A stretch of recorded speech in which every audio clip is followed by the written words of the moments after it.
Proses perjalanan diri ke dalam diri. Menjalani kehidupan sesungguhnya. Langkah awal perjalanan ke dalam diri, menuju ke batin sejati, dimulai dengan terlatihnya sikap pengamatan yang konsisten, kontinuitas berkelanjutan, sehingga secara alamiah, yang sebelumnya oleh pikiran terarahkan hidup ke arah keluar dengan dominan keduniawian, kemudian diarahkan oleh sikap pengamatan ke arah ke dalam, karena setiap bersikap pengamatan, terakseslah energi kesadaran ke arah dalam diri yang digunakan memaknai hidup keluar, dengan menjadi terbiasa terus mengakses makin ke dalam. Dan tergunakan kesadaran diri di dalam yang makin luas berkualitas, menjadikan perjalanan hidup menjadi dominasi sisi spiritual diarahkan ke dalam ke inti batin berkesadaran dengan jiwa kita sebagai diri sejati berkesadaran menuntun perjalanan kehidupan selanjutnya.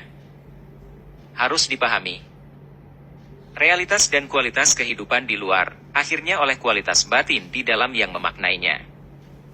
Yang artinya, kualitas kehidupan luar atau duniawian yang dijalani dan dipahami, adalah tergantung kualitas kapasitas dan kemampuan mesin pencerna yang difungsikan dalam diri kita untuk mencerna kehidupan keduniawian dengan tuntas. Maka untuk memperbaiki dan mendapatkan kualitas kehidupan luar duniawi yang berkualitas adalah ditentukan oleh kualitas proses perjalanan diri ke dalam diri. Tahapan-tahapan proses batin memaknai mulai dari kontak panca indera terhadap kejadian di luar, hingga batin merespon, sebagai riak-riak refleks pikiran, perasaan yang timbul, persepsi yang menilai, hingga tersisa makna yang dapat tangkap dan dimaknai batin adalah proses di dalam diri kita.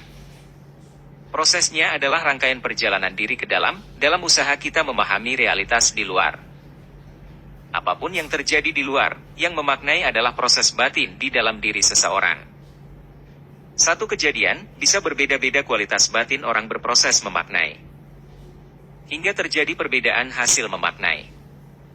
Maka, apapun kejadian di luar, akhirnya ditentukan kualitas batin dalam memaknai pengalaman mengalami yang sedang berlangsung. Perjalanan proses batin memaknai ke dalam diri berjalan sempurna, sempurnalah realitas di luar termaknai. Maka proses hidup yang sesungguhnya adalah proses perjalanan ke dalam diri. Walau berjalan sifatnya adalah kodrat alamiah. Seperti bayi perlu juga melatih agar potensi kodratnya berkembang dan dapat digunakan sebagaimana adanya untuk dapat berjalan alamiah. Maka perjalanan ke dalam diri. Mengamati dan menyadari setiap proses batin terhadap realitas kejadian luar, hingga yang tidak nyata, perlu dilatih agar dapat dipahami dan digunakan agar potensi alat-alat kehidupan dalam maksimal manfaatnya.